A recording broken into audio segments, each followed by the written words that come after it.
How to assign leads to users in Zoho CRM. I'm gonna guide you through the process on how to do it. Let's get started.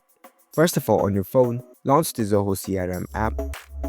After you are in the app, make sure that you are logged in with your account. Once you are logged in, you will see this kind of app interface. Now, in order to assign leads to users in Zoho CRM app, you need to go to the leads section first. At the bottom, you can see this leads icon. Tap on it. Now you'll see the list of leads over here. Now select the leads whose assignment of users you want to change.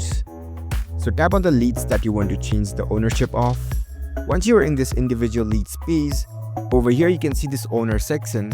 If you want to assign these leads to the different user, what you can do is tap on this three dots icon in the top right corner. Select this convert lead. And at the bottom you can see assign to Chris Hesia.